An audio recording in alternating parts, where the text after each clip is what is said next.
आपको मुख्यमंत्री असम के जो हैं हेमंत बिश्व शर्मा कैसे व्यक्ति लगते हैं? अब मुझे पता है आप किस दिशा में जाने वाले हैं। नहीं, मुझे पूरा पता है। ठीक है। मैं ऐसे ही थोड़ी प्रवक्ता बनाऊं। एक बात बताइए, अच्छा प्रवक्ता बनने के क्राइटेरिया क्या है? देखो, चैनल को जो है ना कंटेंट चाहिए, मैं कंटेंट देता हूँ। डिबेट का मतलब है कि मैं जाऊं, अपना विंडो में चेहरा दिखाऊं और फिर तू मैं करके गाली गलौज करके निकल जाऊं। अजीत पवार को शामिल करने का क्या सीन था? जो उनको 2014 से आज तक वोटर कह रहा है, 2023 तक, आज एनसीपी ने उसका सम्मान करते हुए वो हमारे साथ आ गए। लेकिन उसको उप मुख्यमंत्री बना देंगे। नहीं, उसमें आपको वो आएगा तो उसके बाद उसके 8-9 लोगों को मंत्री बना देंगे। हाँ, मैं बताता हूँ।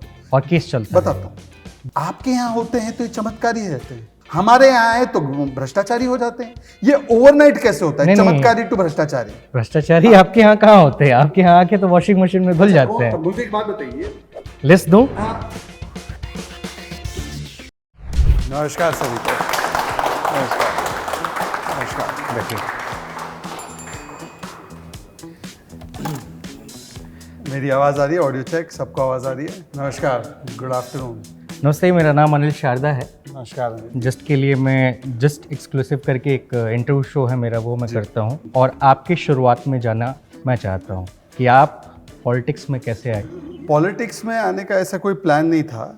बचपन से, जब से मैं 7-8 वर्ष का था, तब से मेरे मन में हमेशा ये था कि सामाजिक क्षेत्र में और सार्वजनिक क्षेत्र में कुछ ना कुछ करना है। क्योंकि मैं स्कूल में किताबें पढ़ता था तो उससे काफ़ी प्रभावित था। टॉपर रहे हैं आप? टॉपर रहा हूँ वो तो ठीक है। अब एजुकेशन सिस्टम में टॉपर होना ही सब कुछ नहीं होता है। तो मुझे लगता है कि एथिक्स और वैल्यूज़ में टॉपर होना ज़्यादा ज़रूरी है। शुरुआती दिनों में आप लोग को तो पता होगा कि मैं NSUI से जुड़ा हुआ था। ये कांग्रेस की स्टूडेंट्स विंग है। ये 2007-8 की बात? हाँ, उससे भी पहले की बात। तो उसमें कुछ ना कुछ करना, स्टूडेंट्स के विषयों को उठाना, कॉलेज में, यूनिवर्सिटी में कुछ इश्यूज को उठाना, अवेयरनेस क्रिएट करना। और फिर मैंने एक प्लान किया कि मैं दिल्ली आऊँगा और दिल्ली में काम करना शुरू करूँगा। तो वहाँ से शुरुआत हुई। कांग्रेस ऑफिस जाता था, वहाँ पे हेडक्वार्टर में काम करता था। तो 3-4 महीने में एक बार दिल्ली आके ये काम करता था। तब से ये सिलसिला शुरू हुआ। इस प्रकार से शुरुआत की। फिर उसके बाद धीरे धीरे करके महाराष्ट्र कांग्रेस में काम किया, फिर राष्ट्रीय स्तर पर काम करना शुरू किया, और फिर उसके बाद कुछ मतभेद हुए, उसकी वजह से मैंने पार्टी छोड़ी। मतभेद क्या थे? मतभेद देखिए हमेशा से ऐसा था कि देखिए, क्योंकि किसी एक पार्टी के लिए आपने जिस तरीके से मेहनत किया, आप बता रहे कि 4 महीने 5 महीने आप अपनी पॉकेट मनी जोड़कर फिर आप यहाँ आते थे, तो जाहिर सी चीज़ है कि एक लॉन्ग टर्म प्लान होगा, एक विश्वास होगा उस पार्टी के भीतर। और वहाँ से यहाँ तक आने के बाद जब सब चीज़ बेहतर होता हुआ दिख रहा था, तब आपने पार्टी छोड़ दी। देखिए ऐसा है कि लगभग 2004 के बाद राहुल गांधी राजनीति में आए सक्रिय रूप से, और उन्होंने हम सबको कहा कि देखिए हमारी पार्टी में बहुत सारी चीज़ें गलत चल रही है, परिवारवाद है, अगर आप किसी परिवार के हो या पैसा है तभी आपको मौका मिलता है, ये सारी चीज़ें मैं चेंज करूँगा। इसको हमने सीरियसली भी लिया, क्योंकि किसी भी व्यक्ति को कुछ समय देना चाहिए। कांग्रेस पार्टी बहुत बड़ी पार्टी है, इसमें चेंजेस लाना भी है तो उसको बहुत एक लंबा प्रोसेस लगता है। तो हमने ये भरोसा किया कि जो बातें वो कह रहे हैं वो सच कह रहे हैं। पर 3-4-5 साल निकलने के बाद भी जब इसमें कोई चेंजेस नहीं हुए, और बार बार हम पार्टी में रह के भी उनको कहते थे, मैंने तो राहुल गांधी को और प्रियंका वाड्रा को उनके सामने कहा था कि यदि आपको इस पार्टी की ग्रोथ को देखना है तो कई सारी चीज़ें, जिसमें इलेक्शंस करना, जिसमें कि नॉन पारिवारिक बैकग्राउंड से जो लोग हैं उनको उनका सही स्थान देना, और मेरिट के आधार पर लोगों को काम करने का मौका मिलना, ये 3 चीज़ें मैंने उनको उनके चेहरे के सामने भी कही थी। उसका खामियाजा भी हमें भुगतना पड़ता था, क्योंकि साइडलाइन कर देते थे। एक 4-5-6 साल जब हमने इन्वेस्ट किया और देखा कि जो राहुल गांधी कहते हैं और जो राहुल गांधी करते हैं उसमें बड़ा अंतर है, कोई चेंज नहीं हुआ, उल्टा और फैमिली ओरिएंटेड सिस्टम बन गया। अब दम घुटने लगा, तो उसके बाद आपको तय करना था कि क्या आपको एक देश के लिए सेवा देनी है राजनीतिक पार्टी के माध्यम से, या केवल एक परिवार के चप्पल और जूते उठाने। मैं राहुल गांधी और सोनिया गांधी के चप्पल जूते उठाने नहीं गया था राजनीति में। हाँ, महात्मा गांधी जी से प्रभावित हूँ, लोकमान्य तिलक से प्रभावित हूँ, पर इसका मतलब ये नहीं कि केवल कांग्रेस पार्टी ही उस विचारधारा का प्रतिनिधित्व करती है। शहजाद भाई, इसमें एक चीज़ और निकल के आती है। आप कहते हैं कि अंबेडकर की विचारधारा को वो लोग, शुरुआत तो उन्हीं के साथ हुई, नेहरू गांधी की विचारधारा, जिसको देखकर आप पहले प्रभावित होकर कांग्रेस को ज्वाइन किया होगा। शुरुआत में ही आप राहुल गांधी से तो प्रभावित नहीं हुए होंगे। बिल्कुल। लेकिन क्या आपको लगता है कि वो जो विचारधारा थी, अब आपने पार्टी बदली है तो बीजेपी में भी वही विचारधारा चल देखिए, रही है? महात्मा गांधी जी की बात करते हैं, उनके विचार के 3 स्तंभ क्या थे? हे राम बोलते बोलते वो चल बसे। कांग्रेस पार्टी ने तो ये हलफनामा दे दिया कि राम जी का अस्तित्व ही नहीं है। और राम राज्य की परिकल्पना, ये पॉलिटिकल नैरेटिव और लिंगो में राम राज्य का शब्द सबसे पहले अगर आया तो महात्मा गांधी जी की तरफ से ही आया। अगर आज के कांग्रेस के लोग उस समय गांधी जी के साथ होते तो हो सकता है वो महात्मा गांधी को सांप्रदायिक घोषित कर देते, हो सकता है वो कहते वो आरएसएस के एजेंट है। तो मुझे लगता है कि कांग्रेस पार्टी तो उसका प्रतिनिधित्व कर ही नहीं रही है। हाँ, पर उसके उलट मुझे बताइए कि महात्मा गांधी जी का, जिसको हम कहते हैं टैलिस्मैन, कि आखिरी पंक्ति में आखिरी जो खड़ा हुआ व्यक्ति है उसके लिए कौन काम कर रहा है? जब 80 करोड़ लोगों को आज राशन मिलता है बिना ये देखे कि मोहम्मद को मिल रहा है या मोहित को मिल रहा है, क्या ये महात्मा गांधी का स्वप्न नहीं था? जब 12 करोड़ शौचालय बनते, और महात्मा गांधी जी कितना अहमियत देते थे स्वच्छता को, ये हम सबको पता है। और इसको इज्जत घर इसीलिए कहते हैं क्योंकि कई बार ऐसी घटनाएं सुबह या रात को हो जाती थी महिलाओं के साथ, क्योंकि शौचालय नहीं होता था। आज वो समस्या मिटती हुई दिख रही है, इससे पहले तो नहीं हुई ना।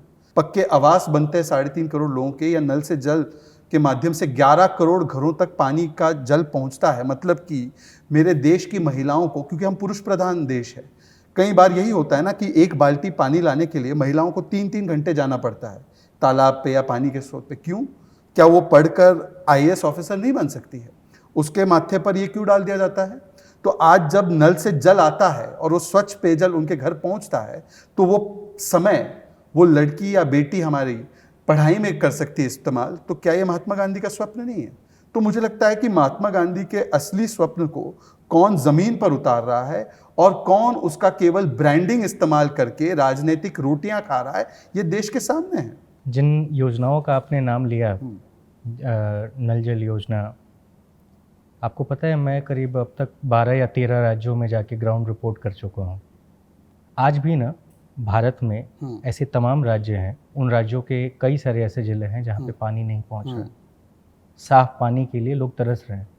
दूसरी जगहों पे छोड़िए, दिल्ली की बात कर लीजिए, दिल्ली में साफ पानी नहीं मिल पा रहा। तो जो योजनाएं आप लोग बड़ी बड़ी करके बताते हैं, दिखाते हैं, असल में वो कितना पहुंचता है? नंबर्स तो आप दिखा देते हैं कि हाँ 11 करोड़ घरों को, लेकिन आज भी नल लगा हुआ है, लेकिन उस नल में पानी नहीं। बहुत अच्छा सवाल है। एक उदाहरण देके मैं समझा देता हूँ आपको कि आप अगर आगरा में जाएंगे तो वहाँ पे फतेहपुर एक इलाका है, वहाँ पे पंचगाई खेड़ा गाँव है। उस गाँव में आप जाएंगे ना, यमुना के किनारे बसा हुआ गाँव है, तो वहाँ पे बड़े बड़े टैंकियाँ लगी हुई हैं और नलकूप लगे हुए हैं, सरकारी नलकूप। उसके बाहर ना पेपर पे लिखा हुआ है कि इस नलकूप का पानी पीना जानलेवा है। देखिए, आपने सही बोला। देखिए, ये जो जल जीवन मिशन का प्रोग्राम है, क्योंकि हम इसकी बात कर रहे हैं, इसमें केंद्र सरकार पैसा देती है, क्रियान्वयन राज्य सरकारों को करना है। ये बात सही है कि कई राज्य सरकार इसमें मन लगाकर काम नहीं कर रहे। राजस्थान की सरकार देखिए, वहाँ पर तो बहुत बड़ा स्कैम हुआ है। जो पैसा दिया गया केंद्र के द्वारा, वहाँ पे उसने गहलोत जी की सरकार ने कोई काम नहीं किया। कई जगहों पर अच्छा काम भी हुआ है, जैसे उत्तराखंड में, हिमाचल प्रदेश में, गुजरात में, उत्तर प्रदेश के सारे इलाकों को कवर किया ऐसा मैं नहीं कह सकता, पर बुंदेलखंड और ऐसे इलाकों में जहां पर एक लंबे अरसे तक पानी इस प्रकार से नहीं पहुंचता था, वहां पर आज ये पहुंच रहा है। पर मेरा कहना ही अलग है। मेरा कहना ये है कि आज तक ये 60-70 साल के बाद हम लोग इस काम को ठीक ढंग से शुरू कर रहे हैं। ये पहले ये प्राथमिकता रहनी चाहिए थी। ये जब हम लोग आज़ादी के 5-10 वर्ष के बाद इस पर अगर ध्यान दे देते तो आज ये नौबत ही पैदा नहीं होती। कई राज्य सरकारें उसका क्रियान्वयन ठीक से नहीं कर रही है। इसमें भी स्वीकारने की कोई मुझे लगता है कि हमको स्वीकारना चाहिए सहज रूप से। तो चाहे बीजेपी की सरकार हो या फिर किन्हीं ऐसे आप अन्य देख पार्टियों लीजिए, की स्टेट टू स्टेट आप देख लीजिए कि कहां पर कितना काम हुआ है, उससे आपको पता चल जाएगा कि किसने काम किया है या नहीं किया है। महाराष्ट्र में मैं आपको बता सकता हूं, जल युक्त शिवार जिस प्रकार से किया गया वाटर कंजर्वेशन के लिए, मुझे लगता है ऐसा कोई भी उदाहरण आपको नहीं दिया जा सकता। देखिए, आप प्रवक्ता हैं शहजाद, और मुझसे उम्र में 1-2 साल आप बड़े हैं, जैसा कि आपके कागजात से मुझे पता चला। हम सब एक यंग इंडिया में रह रहे हैं, और जाहिर सी बात है, हमारा ये ध्यान होना चाहिए कि भारत में जिन भी हिस्सों में जो भी चीज़ें गलत हो रही हैं उसके बारे में प्रखर होकर बातचीत की जाए। सन 1994 से सुप्रीम कोर्ट यमुना की सफाई को लेकर के देखरेख में सारी चीज़ें कर रहे हैं। सन 1994 से लेके और 2017 तक उत्तर प्रदेश ने 539 करोड़ रुपए खर्च किए यमुना की सफाई पर, और 2000 कुछ करोड़ रुपए खर्च किए, और 539 करोड़ हरियाणा ने खर्च किए और 2072 करोड़ रुपए दिल्ली ने भी खर्च किए, लेकिन यमुना की सफाई नहीं हो पाई। 2017 से लेकर के 2023 तक करीब 8800 करोड़ रुपए यमुना की सफाई पे खर्च हो गए, कुछ नहीं हुआ।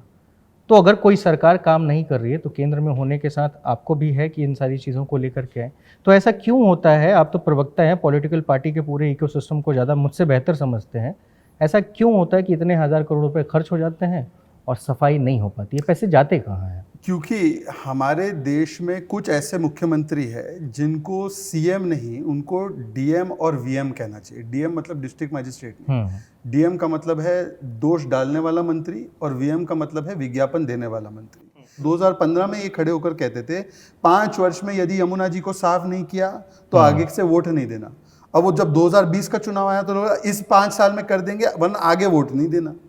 कहाँ गए वो पैसे? तो मैं तो कह रहा हूँ इसकी विस्तृत एक ऑडिट होनी चाहिए कि यमुना जी के लिए जो साफ करने के लिए जो पैसा दिया गया था, क्या वो सारा का सारा पैसा पंजाब में, तमिलनाडु में, कर्नाटका में अपनी राजनीतिक छवि को साफ करने के लिए ऐड के नाम पर दिया गया है? क्योंकि ये केवल ऐड देते हैं, काम कुछ नहीं किया है। इससे पहले 8-8 लाख क्यूसेक पानी छोड़ा गया है यमुना जी में। 13 में और 19 में 8 लाख क्यूसेक पानी छोड़ा गया है। आज मात्र 3 लाख क्यूसेक छोड़ा जाता है तो दिल्ली डूब जाती है। क्योंकि इनसे पूछे कितनी उन्होंने ड्रेन की क्लीनिंग कराई है, कितने % कराई है, उसका जवाब नहीं है।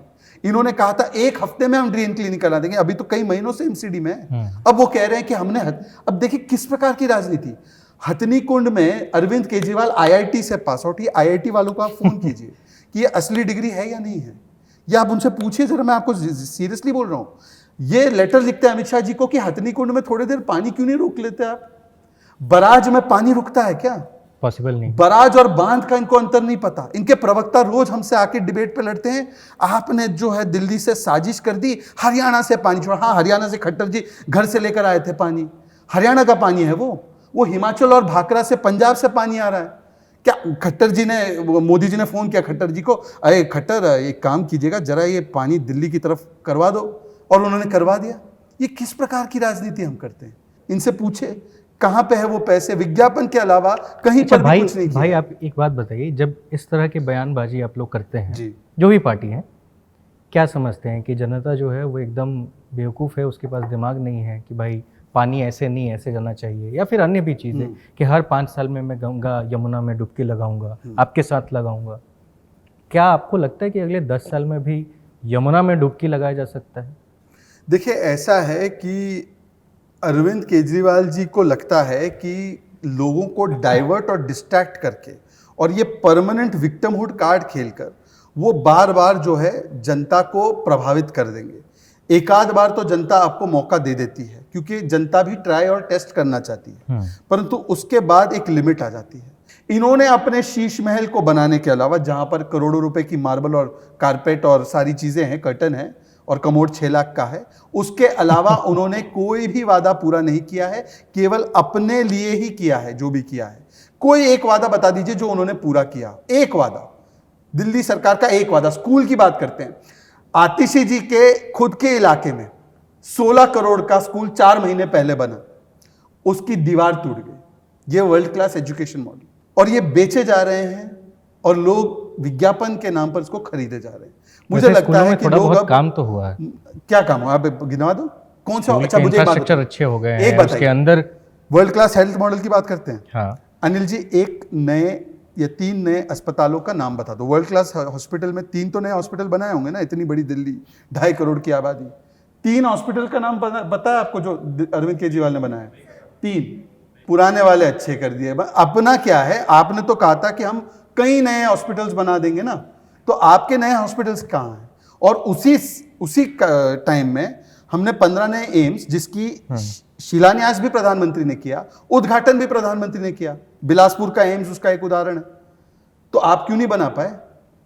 कुछ नहीं करना है, केवल क्रेडिट, और केवल अपना क्रेडिट कहां से विज्ञापन देकर देना है और कहां पर किसी और को दोष देना है। एलजी, मोदी जी, अमित शाह जी।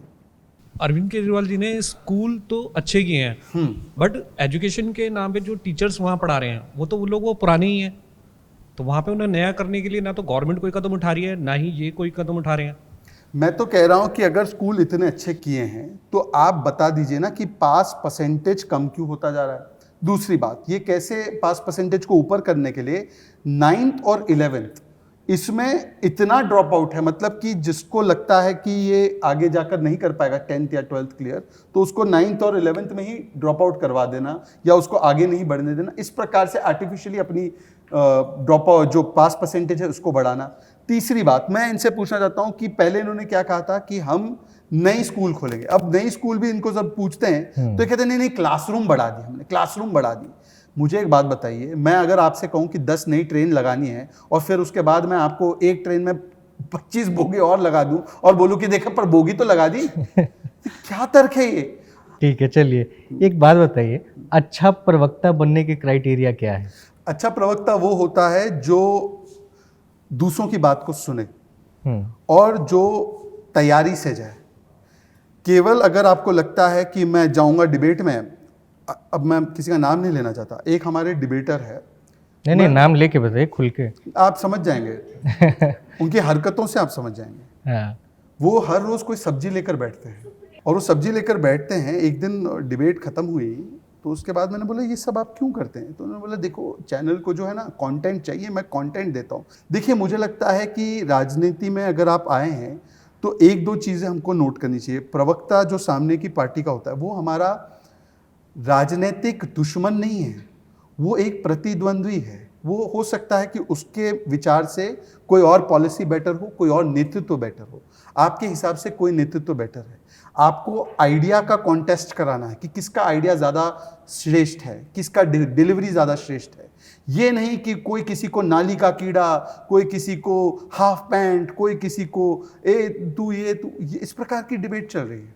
मुझे लगता है ये इसीलिए कई सारे लोग डिबेट देखना बंद कर चुके हैं। एक अच्छा प्रवक्ता पर्सनल नहीं होगा अगर उसके पास अपने बातों को कहने के लिए उपयुक्त कंटेंट होगा। तो आपके पास समय ही नहीं बचेगा आप किसी को पर्सनली गाली दे। पर अनफॉर्चुनेटली हमारे यहाँ पर डिबेट का मतलब है कि मैं जाऊं, अपना विंडो में चेहरा दिखाऊं और फिर तू मैं करके गाली गलौज करके निकल जाऊं। और ये मुझे लगता है कि बड़ा अन्याय है। एक प्रवक्ता को पढ़कर जाना चाहिए और एक प्रवक्ता को शालीनता के दायरे में रहकर किस पार्टी के कौन से प्रवक्ता आपको ज़्यादा बेहतर लगते हैं? मेरी पार्टी से तो सुधांशु त्रिवेदी जी। जैसे वो एक संस्था है, वो व्यक्ति है ही नहीं, वो तो संस्था है।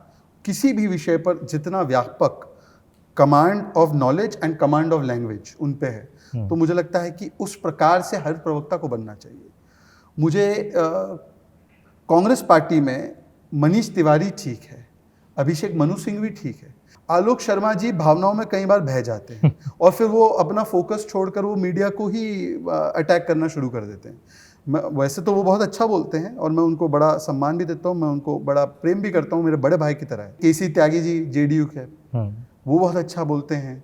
और मुझे लगता है कि समाजवादी पार्टी में राजकुमार भाटी जी है, वो बड़े गंभीर तरीके से बोलते हैं। मतलब हो सकता है कि इंग्लिश स्पीकिंग लोग उनको बोलेंगे कि यार, पर वो उनकी जो भाषा है, उनका जो गंभीरता है, वो उनके विषयों पर बहुत अच्छा है। मुझे उनको सुनने में बड़ा आनंद भी आता है। तो इस प्रकार से कई लोग हैं जो अच्छा बोलते हैं। टीएमसी में भी कई सारे अच्छे प्रवक्ता हैं, जैसे रिजू दत्ता है। हालांकि वो कभी कभी पर्सनल होने की कोशिश करते हैं मेरे साथ, पर रिजू दत्ता भी अच्छा बोलते हैं। तो ऐसे हैं, मेरे सारे मित्र हैं, मैं उनसे मित्रता बना के भी रखता हूँ, एक दो को छोड़कर मेरे सारे मित्र हैं।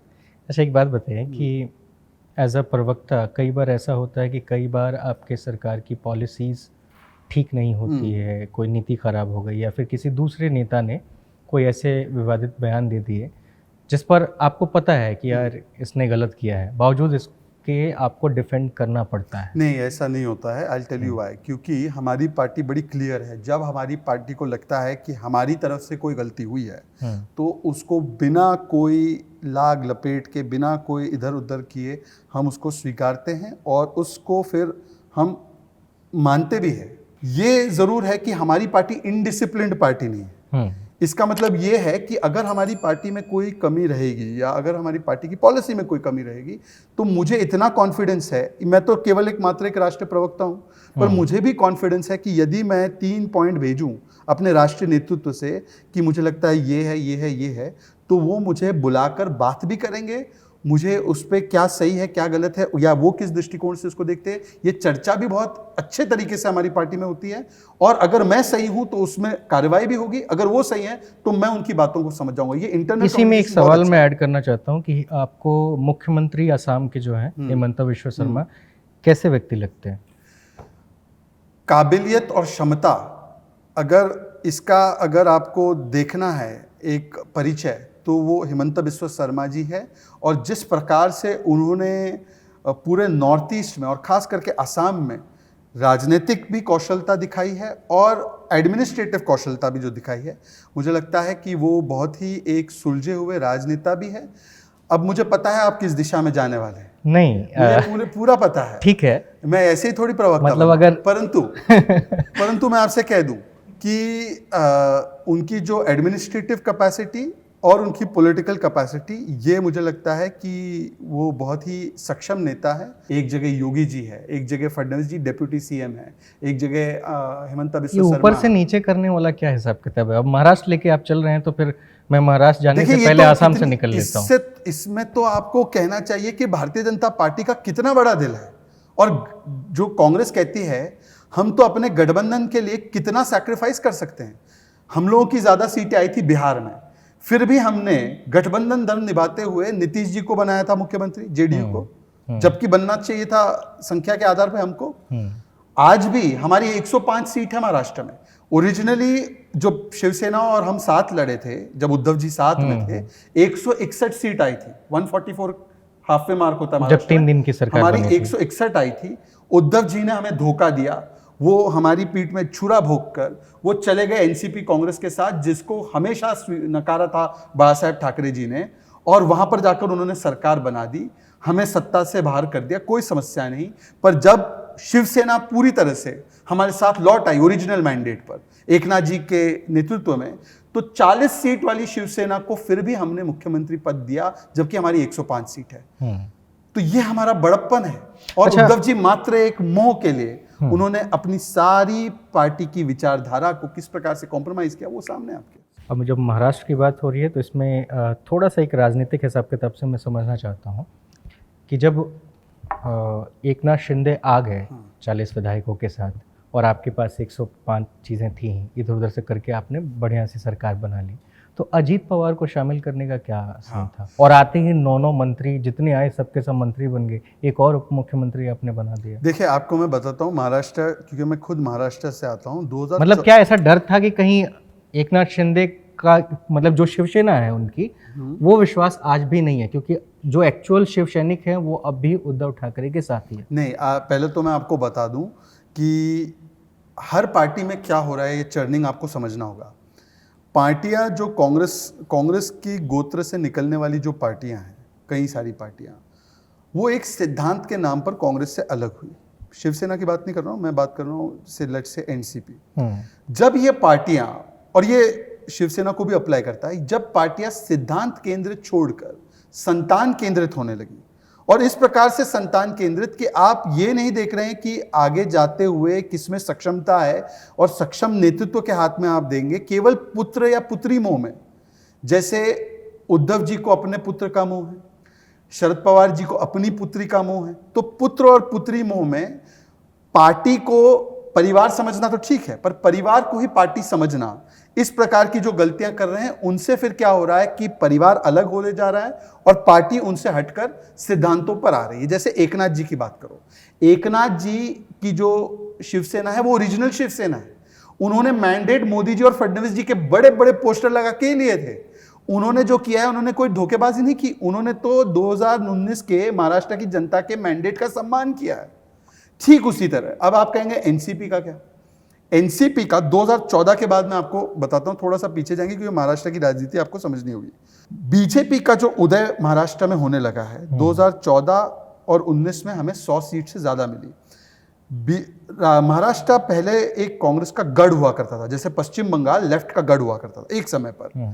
आज महाराष्ट्र की नेचुरल पार्टी बीजेपी बन चुकी है। 100 सीट प्लस हमें हर चुनाव में मिलते हैं, और पिछले 30-35 वर्षों से किसी की भी सरकार बिना कोalition के नहीं बनी है। कांग्रेस एनसीपी को प्लस 100 मिला ही, 100 प्लस मिलता ही नहीं है।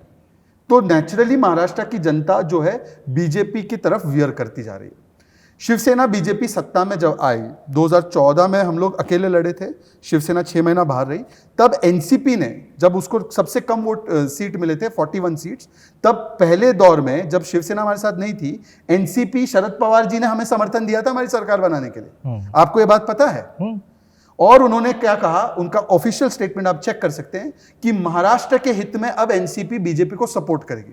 2017 में शरद पवार जी ने तो बातचीत भी की कि शिवसेना को हटा दो, हम आ जाते हैं साथ में, क्योंकि एनसीपी को भी पता है कि अब उनकी भी जो राजनीति है वो उनको बीजेपी के साथ ही आकर करनी पड़ेगी। ये महाराष्ट्र की जनता उनको भी संदेश दे रही थी। वो अलग बात है कि 2017 में हमने शिवसेना को धोखा नहीं दिया, हमने ये नहीं कहा, हमने कहा कि वो साथ में रहेंगे, आपको आना है आप आ जाइए, नो प्रॉब्लम, परंतु वो साथ में रहेंगे, वो हमारा अलायंस 25 साल पुराना है।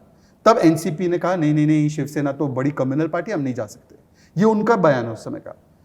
अब 2019 के बाद फिर से एक स्पष्ट मैंडेट मिल गया है कि किस प्रकार से महाराष्ट्र की जनता बीजेपी शिवसेना के कॉम्बिनेशन को चाहती है। एनसीपी ये बात को 2014 से ही समझ रही थी। मैं तो कह रहा हूं कि जो उनको 2014 से आज तक वोटर कह रहा है, 2023 तक, आज एनसीपी ने उसका सम्मान करते हुए वो हमारे साथ आ गए। तो शरद पवार जी को भी ये भली भांति पता है, क्या उनको नहीं पता है? अब अजीत पवार के आने के बाद से उनके ऊपर जो आरोप लगा है करप्शन का, उसके ऊपर आपकी पार्टी कुछ करेगी या नहीं करेगी? हमारी पार्टी का स्टैंड बिल्कुल क्लियर है। किसी पर भी कोई भी आरोप हो, केस हो, वो जैसे है वैसे ही चलता रहेगा। लेकिन उसको उप मुख्यमंत्री बना देंगे। नहीं, उसमें आपको वो आएगा तो उसके बाद उसके 8-9 लोगों को मंत्री बना देंगे। हाँ, मैं बताता हूँ। और केस चलता बताता हूँ। दिलीप वलसे पाटिल है जो हमारे साथ आए एनसीपी में, उनके ऊपर कौन सा केस है? ईडी से ही सब मैनिपुलेट हो रहा है। ये बड़ा लेजी एनालिसिस विपक्ष का। ईडी से सबको आप जो है टाइट कर रहे हैं। भाई बताइए ना, दिलीप वलसे पाटिल पे कौन सा केस है? बंसोड़े आए, दलित नेता है, कौन सा केस है उन पे? ततकरे जी आए, अदिति ततकरे, उनकी एकमात्र महिला नेता, उनके ऊपर कौन सा केस है? और जयंत पाटिल जो आज भी शरद जी के साथ है, उन पर आईएलएफएस का केस है, वो क्यों नहीं आए? तो ये लेजी एनालिसिस है। दूसरी बात, आपके यहां होते हैं तो ये चमत्कारी ही रहते हैं। आप उनको नेता प्रतिपक्ष बना दो पूरे गठबंधन का, हमारे यहां आए तो भ्रष्टाचारी हो जाते हैं। ये ओवरनाइट कैसे होता है? चमत्कारी टू भ्रष्टाचारी। भ्रष्टाचारी आपके यहाँ कहाँ होते हैं? आपके यहाँ आके तो वॉशिंग मशीन में धुल जाते हैं। मुझे एक बात बताइए, लिस्ट दूं? हाँ, मैं लिस्ट, मुझे पता है ये सारे लोग रोज 5 से लेकर 10 बजे तक यही लिस्ट सुनाते हैं। नहीं, मैं अलग तरह का डेटा बना के आऊँ। मैं थोड़ा सा मेहनत चलिए आप कोट कीजिए इसमें, पर मैं आपसे उससे पहले एक सवाल पूछता हूँ। एक केस तो बताइए जो बंद हुआ हो।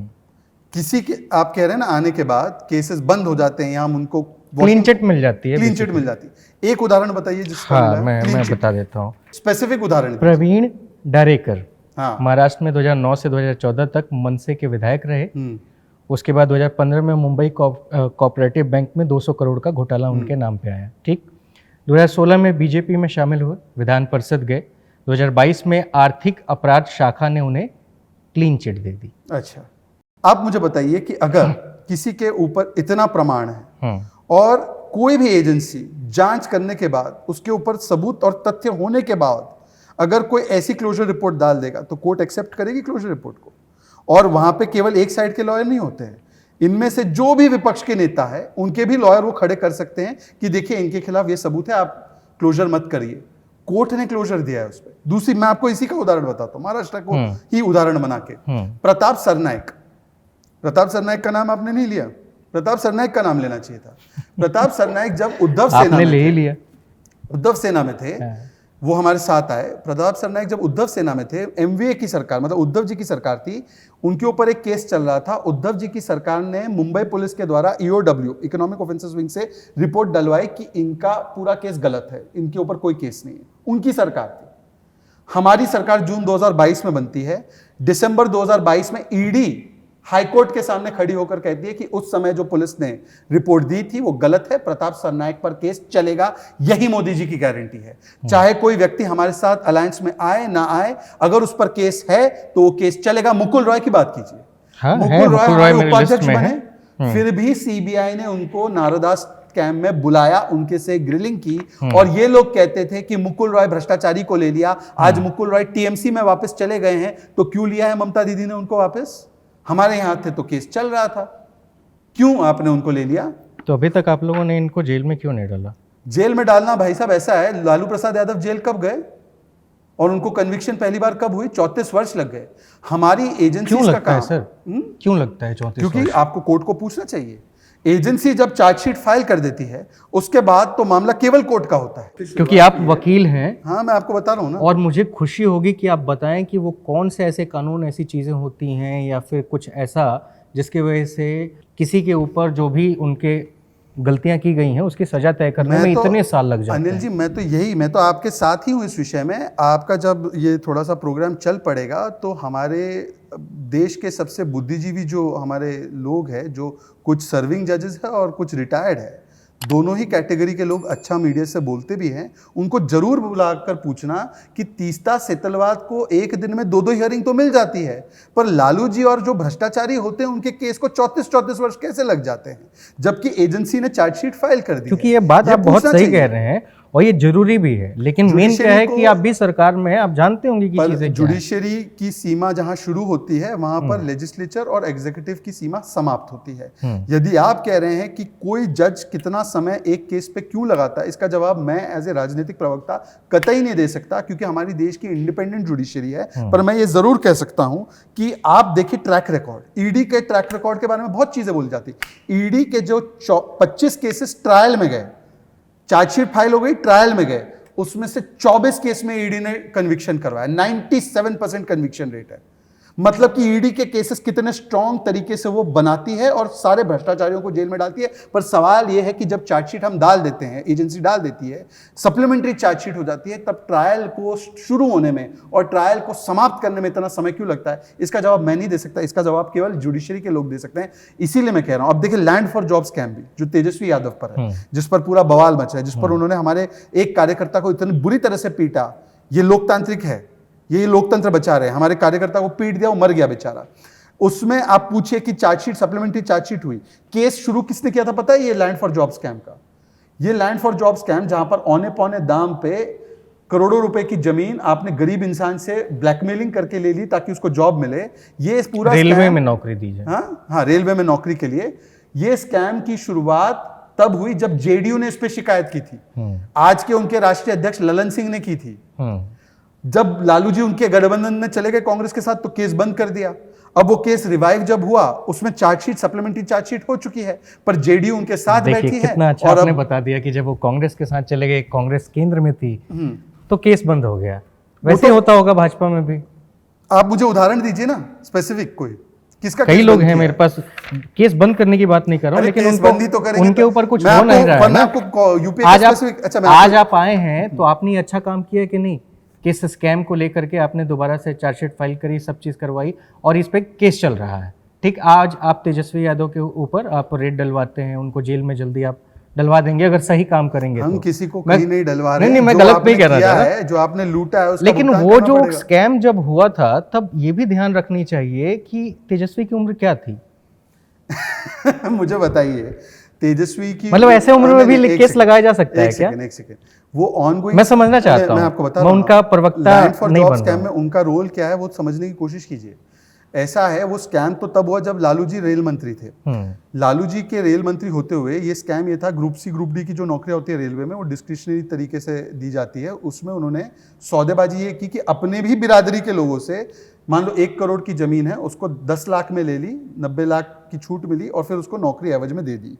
और वो जो पैसा आया ना, वो पैसा अलग अलग लोगों के नाम पर कंपनीज में और बेनामी तरीके से उसको लगाया गया। उसमें तेजस्वी जी का भी इन्वॉल्वमेंट है, जहां पर 600 करोड़ की संपत्ति उनके नाम पर है। अच्छा। तो ये वो तो आज हो रहा है ना बेनामी करने का। वो बचपन में छोटे रहे होंगे जब उनके पूज्य पिताजी ने चारा घोटाला और बाकी घोटाले किए, वो ठीक है, पर आज की तारीख में मनी लॉन्ड्रिंग करेंगे तो आज तो वो अडल्ट है ना, मुख्यमंत्री बन सकते हैं, तो भ्रष्टाचार करने के लिए जो उन्होंने कार्य किया उस पर भी तो उनको भुगतान करना पड़ेगा, उनको जवाब देना पड़ेगा। नहीं, ऐसे बिल्कुल थोड़ी क्लीन चिट बिल्कुल मिल देना जाएगी। पड़ेगा। चलिए एक और सवाल ले लेते हैं इधर से, पब्लिक से। कौन पूछेगा? माइक इधर ही रहने दीजिए ना। आपके हिसाब से असली हिंदू कौन है? क्योंकि आप कहते हैं कि भाजपा के लोग असली हिंदू नहीं है, ना ही आरएसएस के, तो आपके हिसाब से बता दीजिए हिंदू कौन है फिर असली? मुझे एक बात बताइए, आपकी उम्र कितनी है आज? 26 की है। आप आजकल डिजिटल पेमेंट इस्तेमाल करते हैं?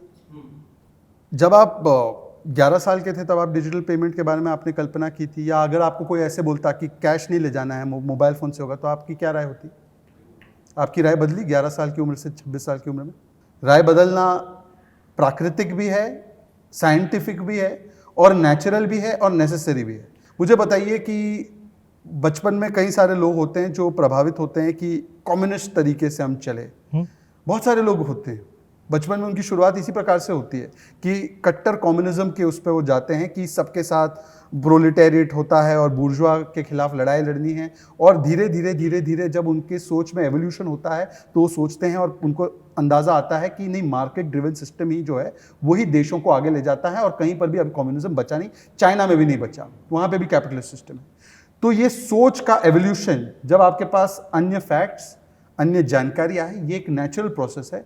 कुछ लोग तो राजनीतिक सहूलियत से मन को बदलते हैं, हम तो नेचुरल ग्रोथ प्रोसेस में अपने कई व्यूज़ को जो सही थे उसको रखते हैं, जो गलत थे, और बहुत सारे कारण हो सकते हैं उसके।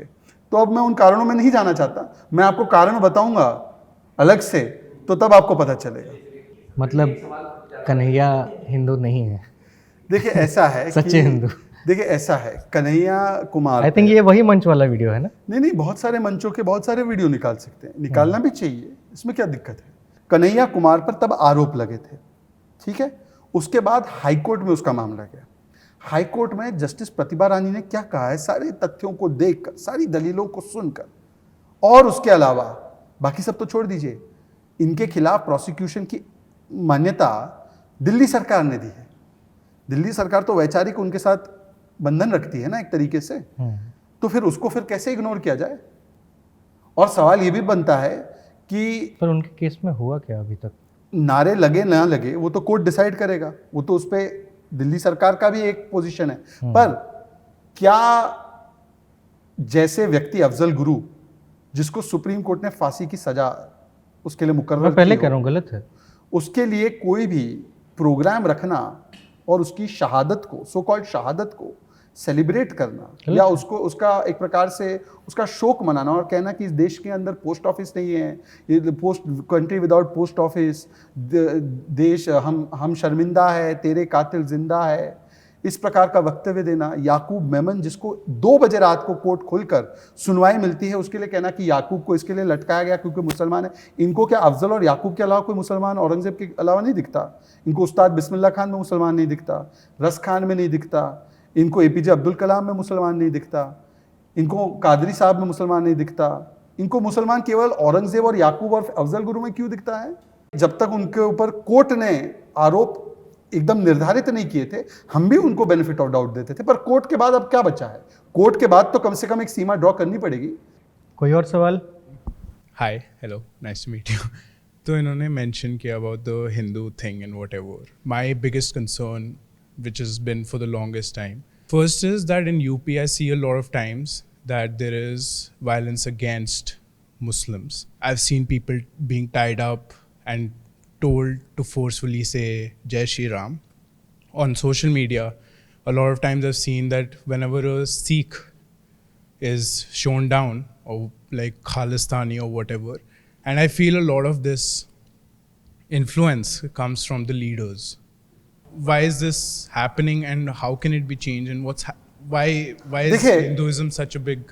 देखिए ऐसा है, मैं आपको अभी राजनीतिक प्रवक्ता के रूप में जवाब नहीं दूंगा, मैं आपको भारतीय मुसलमान होने के नाम पर जवाब दूंगा। अगर कोई एक मुस्लिम आतंकवादी बनता है और अल्लाह अकबर कहकर कोई बम लपेट के बम ब्लास्ट करता है, क्या उसके लिए सारे भारतीय मुसलमान जिम्मेदार हैं? No, of course not.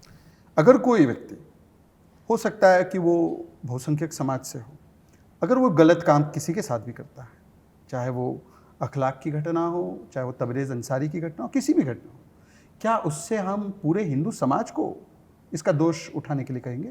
पहले तो मैं आपको बता दूं कि जहाँ तक आपने बात की है सिख समुदाय की, आपको शायद पता होगा कि करतारपुर कॉरिडोर साहब का जो कॉरिडोर बना है वो आज हुआ है। पहले तो पता नहीं कि वो करतारपुर कॉरिडोर हमें बनाने की आवश्यकता क्यों बनी, वो तो भारत का ही हिस्सा होना चाहिए था। पर चलते हैं, उस पर जाते नहीं डिटेल में, क्योंकि वो अब विषय नहीं है उस विषय को डिस्कस करने का। पहली बार अगर जीएसटी हटाया गया है लंगर से, या हरमिंदर साहब को जो FCRA क्लियरेंस दिया गया वो इसी सरकार की तरफ से दिया गया है। चाहे वो आपके सबसे बड़े गुरु हैं, गुरु नानक जी हो या गुरु तेग बहादुर जी हो या गुरु गोबिंद सिंह जी हो, सभी का प्रकाश पर्व अगर मना है पूरे राज्य के उसके साथ इन्वॉल्वमेंट के साथ, तो आज पहली बार आज ही हो रहा है। तो ये है, ये हकीकतें हैं। तो अगर कोई एक स्टेटमेंट सोशल मीडिया पे आप देखते हैं और आप उससे तय करते हैं कि पूरा एक समाज आपके खिलाफ है या सिख समुदाय या मुस्लिम समुदाय के खिलाफ है, तो मुझे लगता है फिर आप इन चीज़ों को इग्नोर कर रहे हैं। दूसरी बात, आपने जो बात की कि जय श्री राम बुलवाकर किसी की लिंचिंग की गई या इस प्रकार से, वो घटना स्पेसिफिक आप मुझे बता सकते हो कहाँ पे हुई थी? मैंने Specific बहुत घटना। बार देखी है। मैं आपको बताता हूँ, आपकी गलती नहीं, मैं आपको कॉर्नर नहीं कर रहा हूँ, और थोड़ा सा समय दे दीजिए। हाँ बेशक। वो जो घटना थी लोनी की घटना थी, लोनी की, वो घटना फेक साबित हुई। इसका आप देखिए, आपके पास एक मैसेज तो आ गया कि जय श्री राम बुलवाकर किसी की दाढ़ी खींची, उसको फोर्स किया गया, उसको मारा गया। पर जब असलियत निकली तो वो कुछ ऐसा था ही नहीं केस, और वो समाजवादी पार्टी के कार्यकर्ता ने झूठ फैलाया था, उसको फिर उसके ऊपर कार्रवाई हुई, और ये सारा कुछ एस्टैब्लिश्ड है। इसीलिए जो इकोसिस्टम है उसने इस पर बोलना बंद कर दिया। पर मैं आपसे एक सवाल पूछना चाहता हूँ, दलितों के बारे में तो आपने काफी सुना होगा, बड़ा एजेंडा चलता है कि दलित लाइव्स मैटर, ये देखो बीजेपी एंटी दलित है। खेताराम भील की हत्या इसलिए की गई महाशय क्योंकि उसने एक मुस्लिम लड़की से प्यार किया, तो मुस्लिम परिवार ने उसको मार दिया पीट पीट कर। आपने सुशील जी गिरी जी महाराज का नाम सुना है? ये लिंचिंग हुई महाराष्ट्र में पालघर के साधुओं की, उनका नाम किसी को नहीं पता, किसी को नहीं पता सुशील जी गिरी जी महाराज कौन है, नागराजू कौन है, किसी को नहीं पता चंदन कौन है, किसी को नहीं पता कि खेताराम भील कौन है। ये सारे लोग वो लोग हैं जिनकी इसी कालखंड में लिंचिंग की गई है। 200 से अधिक घटनाएं जहां पर मुस्लिम मॉब पीड़ित को मार रही थी। क्यों? क्योंकि नैरेटिव में नहीं बैठता। अब मैं बताऊं कि अगर मैं केवल इन लिंचिंग्स पर कॉन्सेंट्रेट करूं, तब तो निष्कर्ष ये निकलेगा कि हिंदुओं की लिंचिंग हो रही है। जो सबसे बड़े दंगे हुए जिसमें हजारों मुसलमान मारे गए, हाशिमपुरा, भागलपुर, मीरठ, मलियाना, नेल्ली, जलगांव, अहमदाबाद, मुंबई, ये किसकी वॉच में हुए? कांग्रेस पार्टी की। पर मैं इनसे पूछना चाहता हूं, बंगाल में पंचायती चुनाव में जो हुआ, ज्यादातर जो मारे गए मुसलमान हैं। टीएमसी के स्टेट स्पॉन्सर्ड पंचायती राज के वायलेंस में आपने सुना है 45 लोग मारे गए। एक चुनाव हो रहा है, 45 लोग मारे जा रहे हैं। बिहार आगे निकल चुका है, वहां पे बूथ कैप्चरिंग नहीं होती है। बूथ कैप्चरिंग 20,000 बूथ कैप्चर हुए, वहां पर मोहब्बत की दुकान का फ्रेंचाइज नहीं खुल रहा है। क्यों? क्योंकि राजनीतिक सहूलियत नहीं है। और मुझे लगता है कि सिख समुदाय के खिलाफ जो 84 का नरसंहार किया गया, उनके दोषियों को बड़ा पेड़ गिरता है तो धरती हिलती है कहने वाले लोग कम से कम आज अगर इस प्रकार का नैरेटिव फैलाते हैं और जगदीश टाइटलर को आज भी अपने साथ रखते हैं। सज्जन कुमार की जो कन्विक्शन है 2018 में हुई, उसको भी 34 वर्ष लगे महाशय। वो तो ऑन रिकॉर्ड, क्योंकि जब मोदी जी आए तब उन्होंने क्लियर कट सारी चीजें एसआईटी बनाने से लेकर जो भी है कमीशन वमीशन का जो काम है उसको आगे बढ़ाना, और हाईकोर्ट से फिर उसका जजमेंट आया। ये क्यों नहीं हुआ 34 वर्ष से? ये हमको समझना पड़ेगा। चलिए हम लोग अपनी बातचीत पे वापस आते हैं।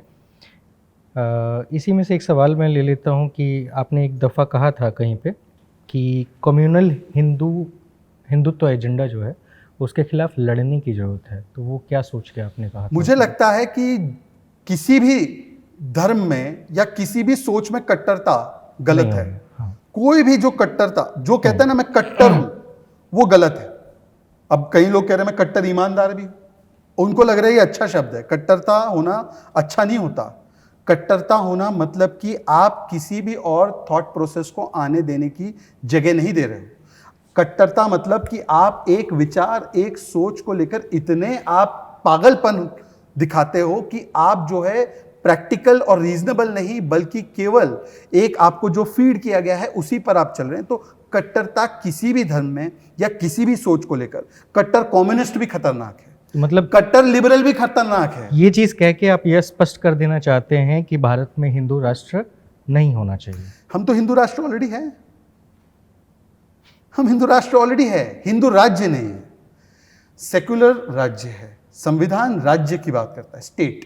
तो जब हैं तो फिर क्यों आपके कई सारे बड़े नेता मंत्री इस बात को लेकर के डिबेट में, सार्वजनिक भाषण में नहीं, किसने कहा कि ये हिंदू कह रहे राज्य होते हैं बनेगा? कि हिंदू राष्ट्र होना चाहिए, हिंदू राष्ट्र होना हम चाहिए? हैं हिंदू राष्ट्र ही। आप मुझे बताइए, आप क्या हिंदुस्तान बोलते हो? हिंदुस्तान दो शब्दों से बना है, हिंदू और स्थान। अब स्थान के बदले आप राष्ट्र लगा दो, हिंदू जगह बद लगा दो, तो ये यहाँ पर बहुसंख्यक हिंदू है। और हिंदू क्या शब्द है, पहले उसको भी तो समझो। सुप्रीम कोर्ट ने कहा है Hindu is a way of life. हमारी जीवन शैली, चाहे आप हो, चाहे मैं हूं, चाहे कोई भी हो, सबकी जीवन शैली हिंदू ही तो है। तो ये हिंदू राष्ट्र ही हो गया ना। हम अरब राष्ट्र तो है नहीं, हम क्रिश्चियन राष्ट्र तो है नहीं। हाँ, पर ये हिंदू राज्य नहीं है, ये स्टेट जो है ये सेक्युलर है। इसीलिए यहां पर मुसलमान, हिंदू, सिख, ईसाई, हिंदू मतलब सनातनी, सबके समान अधिकार है और सबको समान तरीके से ट्रीट भी किया जा रहा है। इसीलिए मेरे भाई, जब प्रधानमंत्री शौचालय भेजते हैं तो शिल्पा और सुल्ताना और सैंड्रा सबके घर पे लगता है, सतविंदर के भी घर पे लगता है, सबके घर पे लगता है शौचालय। ये हिंदू राज्य और हिंदू राष्ट्र का अंतर हमको समझना होगा। हम हिंदू राष्ट्र पहले से ही है। भाजपा के 9 साल कितने बेमिसाल? मुझे लगता है कि मैं आपको इस पे एक लोक लुभावना बयान दूं, उससे अच्छा आप आंकड़े खुद ही जाकर चेक करो। हमारे देश में 2014 से पहले अर्थव्यवस्था की साइज 2 करोड़ थी, $2 ट्रिलियन, सॉरी, $2 ट्रिलियन की हमारी अर्थव्यवस्था की साइज थी 2014 तक, मतलब 65 वर्षों में $2 ट्रिलियन। आज हमारी अर्थव्यवस्था की साइज 2023 में $3.75 ट्रिलियन है। इसीलिए जो हम 10वें स्थान पर अर्थव्यवस्था के रूप में थे, आज हम 5वें स्थान पर है। और अब कई रिपोर्टें आई हैं कि 3rd स्थान पर पहुंचेंगे और हो सकता है हम 2nd प्लेस पे भी पहुंच जाएंगे बहुत जल्द। इसको छोड़ देते हैं। IMF ने कहा है कि हमारी सबसे तेजी से बढ़ने वाली बड़ी अर्थव्यवस्था है और कई वर्षों तक रहेगी। इससे पहले तो IMF ने नहीं कहा था। आज की तारीख में कोई भी एजेंसी की रिपोर्ट उठा लो तो 7.2% की growth rate, average annual GDP growth rate बताई जा रही है।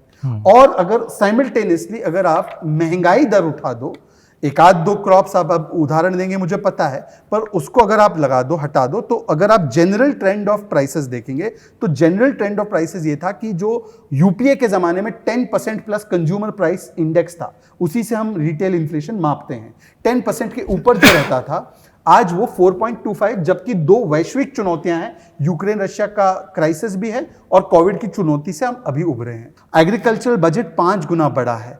आज अगर आप देख लेंगे कि किस प्रकार से हमारी फॉरेन पॉलिसी में, अभी तो आपके सामने है ना भाई साहब, 14 देशों ने हाईएस्ट सिविलियन ऑनर दिया है प्रधानमंत्री जी को। अभी फ्रांस ने लेटेस्ट दिया है और इसमें से 7 देश मुस्लिम देश है।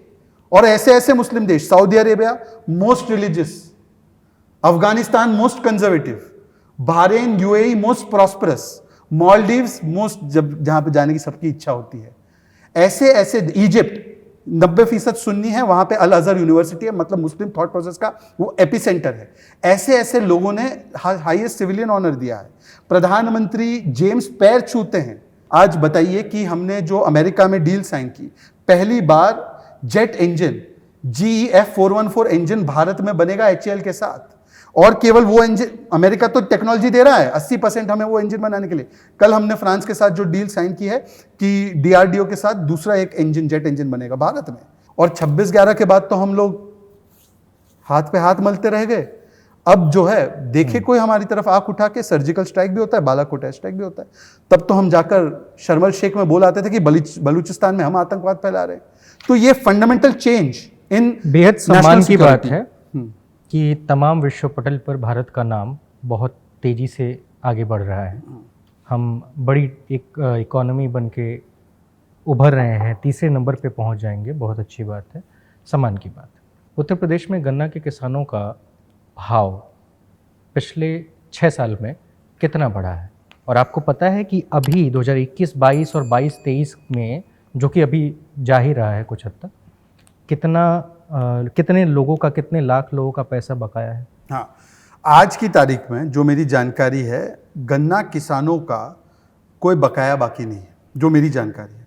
उल्टा मैं आपको बता दूं कि 50 जो- लाख किसानों नहीं, का बकाया आज भी बाकी है, मैं आपको बता जो रहा हूं, कि 21-22 का है। मैं आपको बता रहा हूं, जो पहले तो गन्ना किसानों का भुगतान सपा और बसपा की सरकार दोनों को मिला लो तो उन्होंने 90,000 करोड़ तक का किया था। हमारी 2017 से 22 की योगी जी की सरकार का अगर आप आंकड़ा उठाकर देख लो तो 1 लाख करोड़ से ज़्यादा था। गन्ना किसानों के लिए सबसे महत्वपूर्ण था। जब कोविड, इनके समय पर तो कई सारी गन्ना जो शुगर केन फैक्ट्रीज थी वो बंद हो गई थी। हमारे यहाँ पर कोविड काल में तो गन्ना क्रशिंग चल ही रहा था। कोविड में उल्टा और भी अब व्यवस्था बनी है जहां पर गन्ना किसान अपना केन दे सकता है। आप तुलना कर दीजिए 2017 से पहले और 2017 के बाद, मैं आपको एक तुलना तुलनात्मक रूप से करके- देखना है और देख सकते हैं। नहीं, मैं एक तुलना 36,000 करके करोड़ बताऊंगा का किसान कर्ज माफी भी उत्तर प्रदेश में हमने दिया।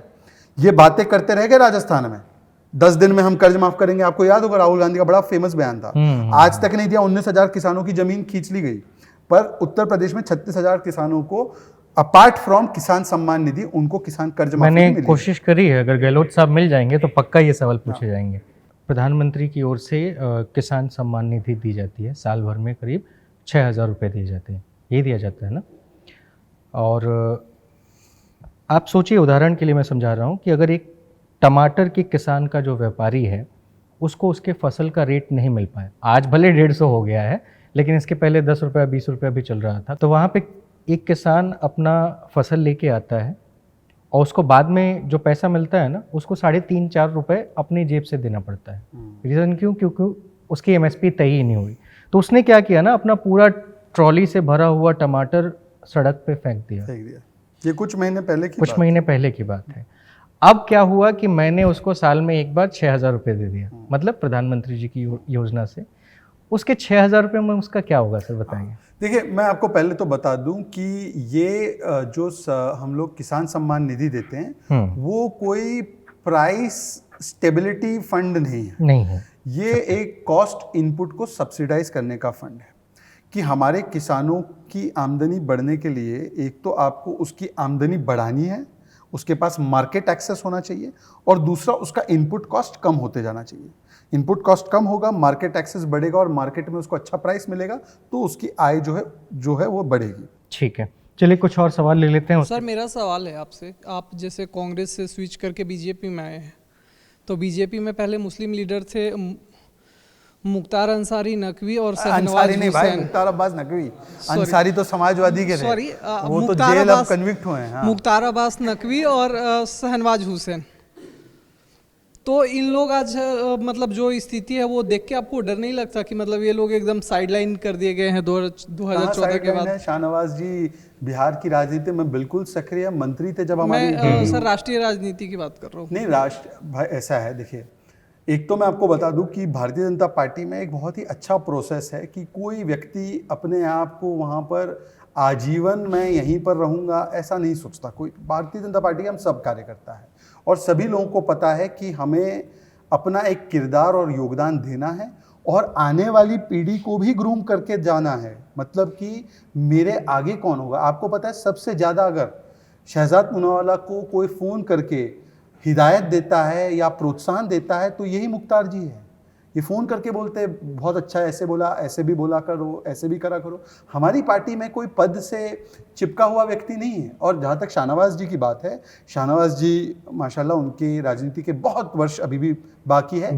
राज्य सरकार में वो मंत्री थे, बहुत अहम उनका एक पोर्टफोलियो था। और आज वहाँ पर बिहार की, क्योंकि वहाँ पे विधानसभा भी चल रही है, वहाँ पे बहुत सारे मुद्दे हैं। वो बिहार की राजनीति को आप देश की राजनीति नहीं मानते।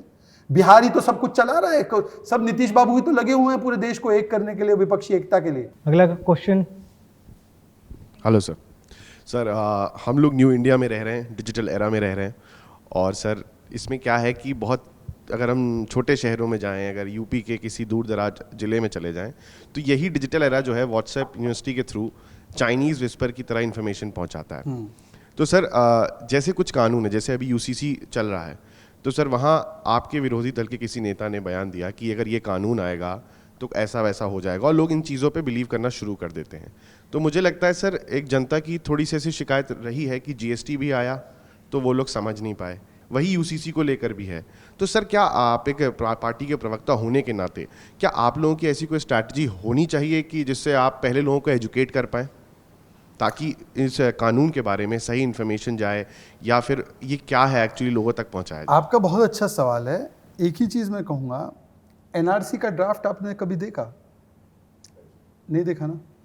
एनआरसी का ड्राफ्ट आया नहीं, लोगों ने देखा नहीं, पर उसका विरोध शुरू हो गया और विरोध करते करते दंगे भी शुरू हो गए। कुछ लोगों की मूलतः प्रवृत्ति ही विरोध और दंगे की है।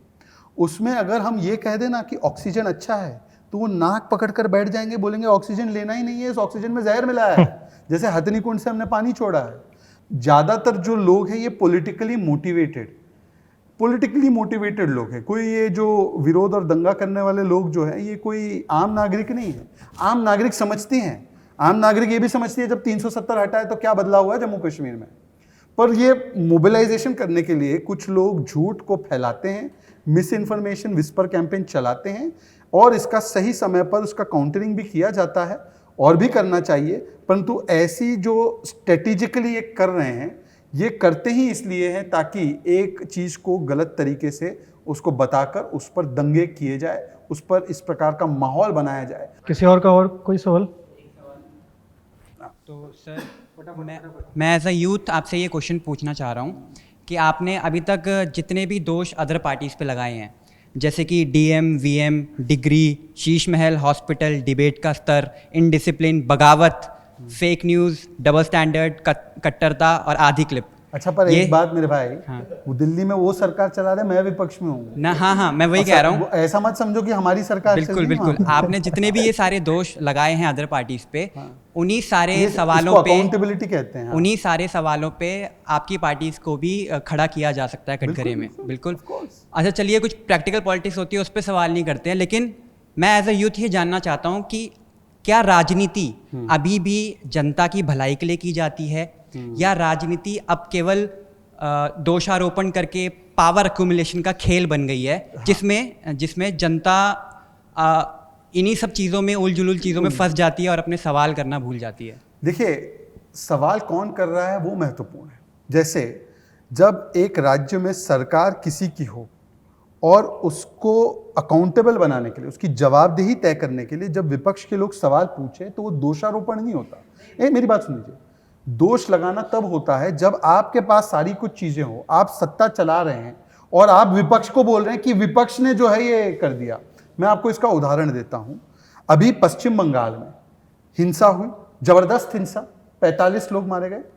पश्चिम बंगाल में सरकार किसकी है? ममता बनर्जी मुख्यमंत्री है। चुनाव पंचायत के हुए, पंचायती चुनाव में कानून व्यवस्था राज्य सरकार की होती है, इलेक्शन कमीशन को नहीं दिया जाता। उनके प्रवक्ता आकर कहते हैं कि विपक्ष के लोगों ने हिंसा की। तो मैंने उनसे 2 सवाल पूछे, मात्र 2 दोष उन्होंने लगाया। उन्होंने दोष हम पे लगाया। बताइए, सरकार उनकी, कानून व्यवस्था उनकी, दोष हम पर। हाईकोर्ट कह रहा है राज्य सरकार क्या कर रहे हो, पंचायती चुनाव में इस प्रकार की हिंसा नहीं होनी चाहिए। ये कोर्ट कह रहा है। क्या कोर्ट भी दोष लगा रहा है? पर मैंने उनसे 2 चीज पूछी। अगर मैंने पूछा अगर विपक्ष कर रहा है तो कितनी एफआईआर आपने विपक्ष के नेताओं पे की? जवाब नहीं। और मैंने उनसे पूछा कि 2013 से पहले जब आप विपक्ष में थे और 34 वर्ष लेफ्ट की सरकार थी और आप ये आरोप लगाते थे कि ये हिंसा हो रही है, तब क्या विपक्ष करवा रही थी? कोई जवाब नहीं। देखिए, इसलिए मैं कह रहा हूं कि विपक्ष का तो धर्म होता है, ये हमारा संवैधानिक धर्म है कि हम सत्ताधारी जो शीश पर बैठे हैं उनके शीश महल से लेकर उनके सत्ता के दुरुपयोग पर सवाल उठाए। हाँ, पर जो सत्ता में बैठा हुआ व्यक्ति अगर दूसरों पर दोष डाले तो उसको दोषारोपण सर, केंद्र में तो आपकी सत्ता है ना। तो पर हम केंद्र के थोड़ी सवाल उठा रहा हूं। तो वही तो मैं केंद्र का दोष थोड़ी किसी पे डाल रहा हूं। मैंने क्या कहा? मैंने कहा राजस्थान की सरकार, राजस्थान में गहलोत जी है, कांग्रेस की सरकार है। मैंने केरल का कहा, केरल में लेफ्ट की सरकार है। बंगाल का कहा, बंगाल में टीएमसी की सरकार है। दिल्ली में आपकी सरकार है। मैंने कहा किसी को, मैंने ये अपनी जिम्मेदारी से कभी भी हाथ फेरा हो, मुंह फेरा हो? तो मुझे एक उदाहरण दीजिए। इस पूरे इंटरव्यू में 2 घंटे हो रहे हैं। सर, ये सच बात है कि दोषारोपण का ही खेल है इसमें। दोषारोपण उनकी तरफ से हो रहा है, बिल्कुल बात सही है। आपको ये बात सही है ये कि जो सत्ता में रहने के बाद भी 10-10 साल दोष डालते हैं कि मोदी जी करने नहीं दे रहे हैं, तो ये तो दोषारोपण है। इसीलिए जनता जवाबदेही तय करेगी और उसमें कोई दो राय की बात नहीं। ओके, किसी और का सवाल? हेलो, नहीं, एक्चुअली ये मेरा क्वेश्चन नहीं है, ये मैंने अपनी मम्मी को बताया था कि आप आ रहे हैं, तो उन्होंने कहा था पूछने के लिए। अच्छा। तो मेरी मम्मी वेस्ट यूपी में गवर्नमेंट स्कूल में एक प्रिंसिपल है, तो Government school में? हाँ जी, और कोइंसिडेंटली उनका जो जब उनकी ज्वाइनिंग हुई थी वो 2003 के एंड में हुई थी, एंड 2004 से न्यू पेंशन स्कीम आ गई है। तो उनका ये, और उनके काफ़ी सारे ऐसे कलीग्स हैं जिनके आगे कोई बच्चे नहीं हैं, तो वो मोस्टली मंथली पेंशन पे डिपेंडेंट होते हैं रिटायरमेंट के बाद। तो उन्होंने पूछा है कि आप कैसे एक्सप्लेन करेंगे कि new pension scheme old pension scheme से बेटर है। न्यू पेंशन स्कीम को सबसे पहले लाने का और ओल्ड पेंशन स्कीम को ख़त्म करने का काम मनमोहन जी की सरकार ने किया। पहली बात ये हमको समझनी होगी, और क्यों किया। मैं इसके फेवर में हूँ, मैं इसलिए इसके फेवर में हूँ क्योंकि इसको जिस प्रकार से किया गया है ओल्ड पेंशन स्कीम को, ये सरकारों का दिवालिया निकाल देगा। आपको उदाहरण देता हूँ, हिमाचल प्रदेश में जैसे कांग्रेस की सरकार आई, उन्होंने वहाँ पे ओपीएस प्रॉमिस किया था। ओपीएस देना तो दूर है, और अभी सारी विपक्ष पार्टियां ये कह रही हैं अपने अपने राज्यों में करके दिखा दें, बिहार में करके दिखा दें। ओपीएस उन्होंने हिमाचल में जैसे किया, ओपीएस तो दूर की बात है, वहाँ पे 15,000 सरकारी कर्मचारियों को समय से अब वेतन मिलने की स्थिति नहीं है।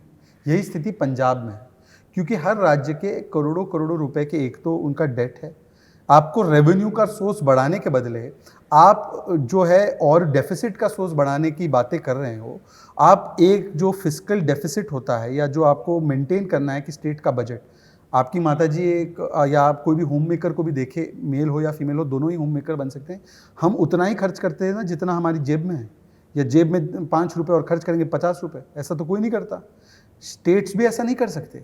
और ये ओपीएस कितना खतरनाक है, इस पर मेरी बात नहीं, मॉन्टेक सिंह अहलूवालिया को देखो, रघुराम राजन ने तो राहुल गांधी को इंटरव्यू में बता दिया था, जो एक दूसरे का इंटरव्यू लेते हैं वो बड़ा मज़ेदार वो बोलते हैं आप ये हो, फिर वो एक दूसरे की तारीफ करते रहते हैं। उस इंटरव्यू के दौरान जेम्स बॉन्ड जिनको मानते हैं इकोनॉमी का, रघुराम राजन ने बोला नहीं ये ओपीएस वैसे लाना तो नहीं चाहिए, ठीक नहीं है इकोनॉमी के लिए, ये दिवालिया निकाल देगा।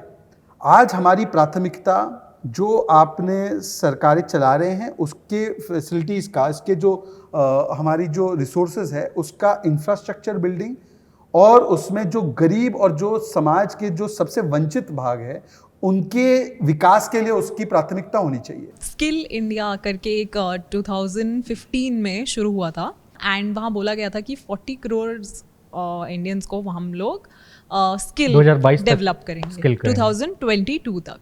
सो अभी तक उसमें क्या प्रोग्रेस हुआ है, वो आपसे जानना चाहते हैं। देखिए, स्किल डेवलपमेंट के रूप में एक तो ये है कि अलग अलग आईटीआई सेंटर्स और स्किल डेवलपमेंट सेंटर्स पर जोर दिया जाए, पर स्किल डेवलपमेंट का एक मेजर पोर्शन जो होता है वो हमारी एजुकेशन पॉलिसी के माध्यम से, अगर आपने न्यू एजुकेशन पॉलिसी देखी है तो इसमें बड़ा जोर स्किल डेवलपमेंट को ही दिया गया है। क्योंकि हम लोगों के यहाँ पर अभी तक जो सिलेबस था, जो पॉलिसीज़ थी, उसमें हम लोग पेपर पे तो लोग एजुकेट हो रहे थे, पर क्या वो इंडस्ट्री रेडी थे?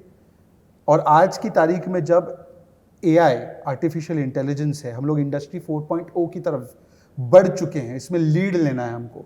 इंडस्ट्री 4.0 में जो है वो बहुत ज़्यादा प्रोसेसेस जो है वो डिजिटल से हो रही है।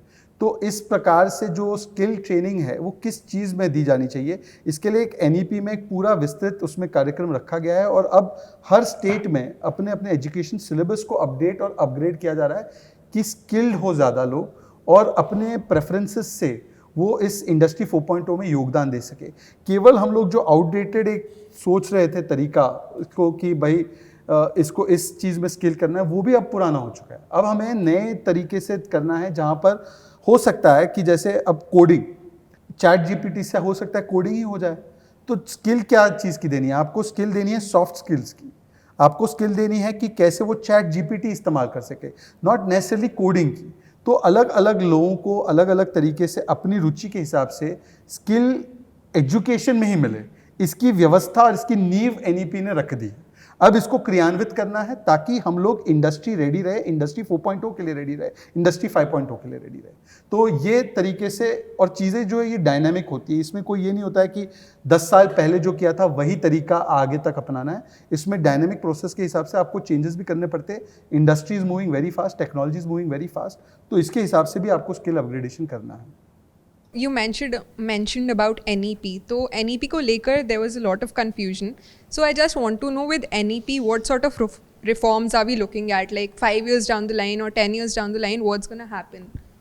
देखिए 5 और 10 इयर्स डाउन द लाइन अगर एनईपी, जिसको बहुत सारे बुद्धिजीवियों ने, बहुत सारे अनुभवी लोगों ने मिलकर इसको तैयार किया है, अगर इसको इन फुल अर्नेस्ट इम्प्लीमेंट किया जाता है तो क्या होगा? हमें अभी आज एजुकेशन से एक डिग्री तो मिल जाती है ऑन पेपर, पर क्या जो व्यक्ति कॉलेज और यूनिवर्सिटी से निकल रहा है, क्या उसके पास वो लाइफ के स्किल सेट्स है लाइफ को निगोशिएट करने के?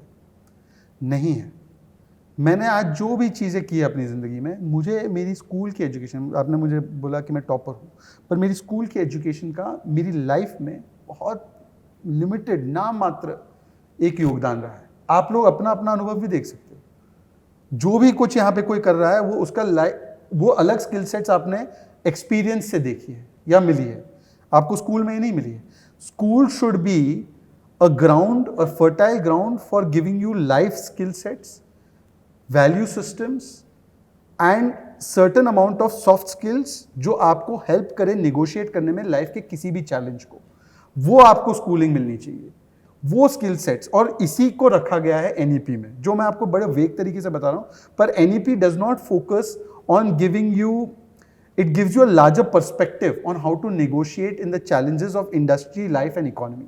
अगर वो implement होता है, we will have a workforce which will be ready to tackle any changes, any what I could say is any big displacements that are taking place because of technology.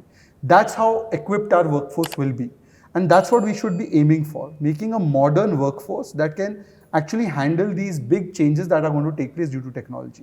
आज की युवा राजनीति में या फिर जो राजनीति हमारे देश में चल रही है उसमें युवाओं की भागीदारी आज भी बेहद कम है, इसलिए क्योंकि राजनीति महंगी हो गई है। बेसिकली कारोबार ये महंगा है। अगर आपके पास अच्छा धन संपत्ति है तो आप अच्छी पॉलिटिक्स कर पाएंगे या फिर थोड़ा ऊपर जा सकते हैं, अगर नहीं है तो मुश्किल होगी। जैसे कि आपने इतने संघर्ष किए, तो शहजाद पूनावाला जैसे बहुत सारे लोग नहीं हैं जो इतना संघर्ष करके और लड़ाई लड़ते रहे और 10-12 साल 13 साल के करियर के बाद यहाँ पे पहुँचे। ऐसी स्थिति में आप राजनीति को यानी कि युवाओं के लिए कैसे बेहतर बनाया जा सकता है और कैसे वो आ सकते हैं, उस पर क्या कहेंगे आप? देखिए 2014 के बाद एक फंडामेंटल शिफ्ट होना शुरू हो चुका है भारत की राजनीति में, और इस फंडामेंटल शिफ्ट का एक बहुत अहम हिस्सा ये है कि एक व्यक्ति जो चाय वाला कहलाता है, जो चाय बेचता है अपनी युवा अवस्था में, जो बहुत ही साधारण गरीब परिवार से निकलता है, जो वंचित शोषित समाज से निकलता है, वो भी देश का प्रधानमंत्री बन सकता है। और इसी को मैं कहता हूं कि पहली बार 2014 के बाद, हम हमेशा डेमोक्रेसी थे, इसमें कोई दो राय की बात नहीं, we were always a democracy, पर पहली बार हम पीपल्स डेमोक्रेसी बने। पहले हम जो डेमोक्रेसी थे वो पावर सेंटर्स डेमोक्रेसी था, वो पारिवारिक डेमोक्रेसी था। परिवार का सदस्य होना या परिवार के एक लॉबी का होना या परिवार के एक इंस्टीट्यूशन का होना, तो परिवारवाद तो खैर सारी पार्टियों में है। परिवारवाद केवल की बात नहीं कर रहा हूं मैं, इसकी जो घुसपैठ सारे इंस्टीट्यूशंस में हुई थी, इंक्लूडिंग मीडिया एंड बॉलीवुड, इसकी भी बात कर रहा हूं मैं। केवल पॉलिटिक्स को दोष नहीं दे रहा हूं, पॉलिटिक्स से ज्यादा तो परिवारवाद बॉलीवुड में हावी है ना, बिजनेस में भी है। पर 2014 के बाद एक चाय वाला प्रधानमंत्री भी बनता है, ठीक है, ये एक है। आज आप देखिए, इट इज नॉट नेसेसरी कि शाहरुख खान का बेटा ही बड़ा स्टार बनेगा, इट इज नॉट नेसेसरी कि कोई सुपरस्टार का बेटा ही स्टार। जैकी भगनानी भी घूम रहे हैं पॉलिटिक्स में भी और फिल्मों में भी। पर ओटीटी के आने से, टेक्नोलॉजी और जो एक नई ऑडियंस की अंडरस्टैंडिंग और सेंसिबिलिटीज आने से, जो आपके कई सारे ओटीटी स्टार्स बन चुके हैं जिनको आज तक कोई नहीं जाना। पंकज त्रिपाठी फॉर इंस्टेंस, बड़ा अब नाम बन चुका है। मनोज बाजपेयी, चलो वो तो खैर फिर भी एस्टैब्लिश हो गए थे। पंकज त्रिपाठी देख लीजिए, बिजनेस में भी देख लीजिए। पहले हम क्या बात करते थे, टाटा, अंबानी, फलाना। आज हम किसकी बात करते हैं? आज आपके ज़ेरोधा भी है, आज आपका वो बोट, मेरा दोस्त अमन गुप्ता भी है, जोमैटो भी है, दीपिंदर गोयल भी है। ये सभी लोगों ने स्क्रैच से शुरू किया है और इन्होंने स्टार्टअप शुरू किया, आज यूनिकॉर्न बन चुके हैं, बड़े बड़े यूनिकॉर्न्स बन चुके हैं। तो ये शिफ्ट फंडामेंटल फ्रॉम परिवार इन द सेंस एक लॉबी से पावर सेंटर शिफ्ट होना पीपल तक, चाहे वो प्रधानमंत्री के पद पर हो, चाहे राष्ट्रपति, आज राष्ट्रपति जो है हमारी, वो एक बहुत ही गरीब आदिवासी परिवार से पहली प्रथम महिला आदिवासी राष्ट्रपति बनकर आई है। पद्मा अवार्ड्स देख लीजिए, पहले जाने माने एक आध कोई लोगों को, पत्रकारों को दे दिया जाता था, कैसे दिया जाता था आप भी जानते हो, आज पीपल्स पद्मा है। ऐसे ऐसे लोग जिनका आप नाम नहीं जानते उनको पद्मा अवार्ड मिलता है क्योंकि उनके ग्रास रूट पे काम। तो ये फंडामेंटल शिफ्ट हुआ है 2014 से, जहां पर हमारी डेमोक्रेसी हमने रिक्लेम की है रिपब्लिक और पीपल की ओर, और वो रिक्लेमेशन का सबसे बड़ा प्रमाण आपको भाजपा में मिलता है। हमारे पार्टी के अध्यक्ष भी पोस्टर लगाते थे, वो तो मतलब मैं तो फिर भी राष्ट्रीय प्रवक्ता हूं, वो तो उससे बूथ के लेवल से नीचे से उठ के वो ऊपर तक आए। और ऐसा जरूरी नहीं है कि उनका सुपुत्र ही अध्यक्ष बनेगा, और ये भी जरूरी नहीं है कि कोई अध्यक्ष का बेटा होगा वही बनेगा या वो किसी के बेटे हो।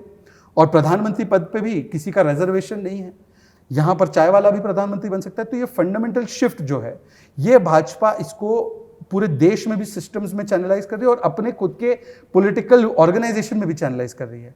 और ये चीज़ हर ऑर्गेनाइजेशन में होना चाहिए, और ये जब हर ऑर्गेनाइजेशन में होगा तो मुझे लगता है कि वो जो एक्सेस पॉइंट है वो आसान हो जाएगा। आज भाजपा में सबसे ज़्यादा जो जेनजी और मिलेनियल्स है वो भाजपा ज्वाइन कर रहे हैं। वो क्यों ज्वाइन कर रहे हैं? क्योंकि वहाँ पर कोई क्लोज डोर नहीं है। टैलेंट है, आप राष्ट्रीय प्रवक्ता बनोगे, टैलेंट है आप स्टेट के अध्यक्ष बनोगे, टैलेंट है राष्ट्रीय अध्यक्ष बनोगे, टैलेंट है प्रधानमंत्री बनोगे। ये केवल भाजपा में पॉसिबल है। समाजवादी पार्टी में क्या पॉसिबल है? एक परिवार का ही व्यक्ति बन सकता है चीफ मिनिस्टर या अध्यक्ष। आरजेडी में एक परिवार का ही बन सकता है, डीएमके में एक परिवार का ही बन सकता है, और कांग्रेस में अभी उन्होंने चेहरा दे दिया है पर चला तो एक ही परिवार है। तो वहां पर एक परिवार की सीलिंग है, और परिवार की सीलिंग मतलब एक आपके पास रिसोर्सेज होना चाहिए या नाम होना चाहिए। भाजपा में ऐसी कोई जरूरत नहीं है। बाकी कोई दल इस आइडिया को कमिटेड नहीं है। सब अपने अपने एलिटिस्ट पावर स्ट्रक्चर्स को बचाना चाहते हैं। ये गठबंधन भी जो इनका बन रहा है, पारिवारिक दलों का ही अलायंस है। ये अपने अपने भ्रष्टाचार और अपने अपने परिवारवाद को बचाने का डिफेंस डील है। मोदी जी देश का डिफेंस डील साइन करते हैं, ये अपना डिफेंस डील साइन कर रहे हैं। चलिए, बहुत बहुत धन्यवाद शहजाद, हमसे बातचीत करने के लिए। काफ़ी समय आपने दिया और तमाम मेरे सवालों का जवाब आपने दिया, मेरे सहयोगियों के भी धन्यवाद। आप सभी आए, लोगों का बहुत अच्छा लगा। धन्यवाद। बहुत आखिर अच्छा में एक हम अपने गेस्ट से सहयोग जरूर कर लेते हैं कि अगर आपको मेरा इंटरव्यू ठीक लगा, बातचीत ठीक लगी, तो आप हमारे प्लेटफॉर्म के लिए थोड़ा सा अपील कर सकते हैं। जिस्ट प्लेटफॉर्म है। तो मैं सभी से यही अपील करूंगा कि यदि आपको ये इंटरव्यू पसंद आए ना आए, परंतु जो अनिल जी और उनकी पूरी टीम का एक प्रयास है, इसको ज़्यादा से ज़्यादा समर्थन दीजिए। और समर्थन पूरा वीडियो देखने से, इसको लाइक और सब्सक्राइब करने से और ज़्यादा से ज़्यादा शेयर करने से ही मिलेगा, क्योंकि डिजिटल एज में लाइक और सब्सक्राइब। बातचीत कैसी थी हमारी? बातचीत तो बहुत अच्छी थी। तो लाइक, शेयर, सब्सक्राइब तीनों करिए, आधा काम मत कीजिए, पूरा काम कीजिए। और इस प्लेटफॉर्म को ज़रूर सब्सक्राइब कीजिए, शेयर कीजिए और लाइक कीजिए। धन्यवाद।